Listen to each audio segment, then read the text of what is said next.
देखो, इस वीडियो में दिव्या कीर्ति सर ने क्या किया है।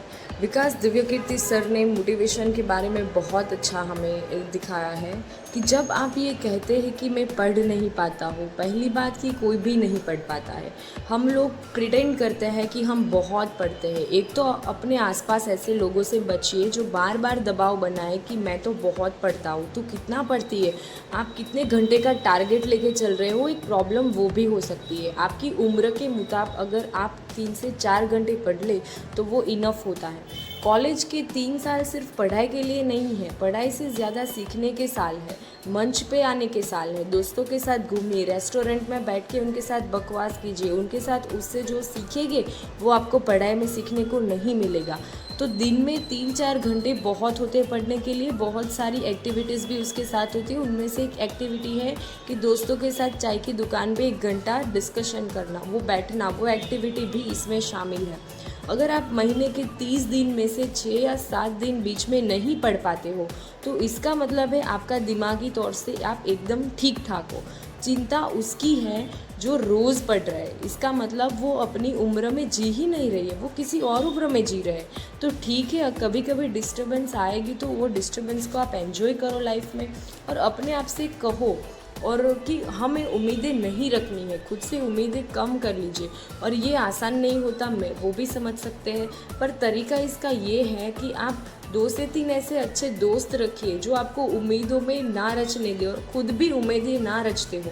तो महानता से बड़ा कोई रोग नहीं है। महान हमें नहीं होना है, हमें होना है सामान्य।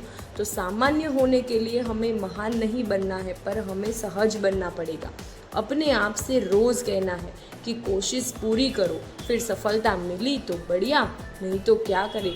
ज़िंदगी में क्या होगा, कुछ ना कुछ तो होगा, कहीं नहीं तो तजुर्बा तो कहलाएगा।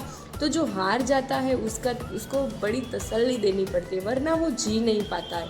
और पराजित व्यक्ति को तसल्ली देने के लिए सबसे शानदार और अच्छे शब्द जो है उसका नसीब, उसका भाग्य, उसकी नियति, ये हम अच्छे शब्द से उनको तसल्ली दे सकते हैं।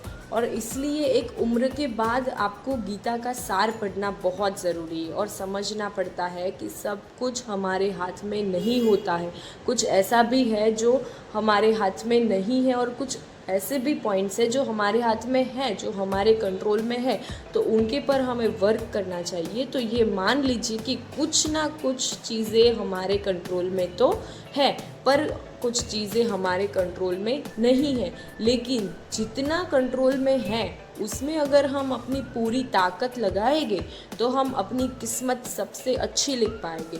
अभी इसमें भी हमें किसी की कॉपी नहीं करनी है। मैं खुद अपनी किस्मत खुद अच्छी लिख सकता हूँ या लिख सकती हूँ, वो आपकी खुद की किस्मत होगी, वो आप खुद अपने हिसाब से लिखोगे।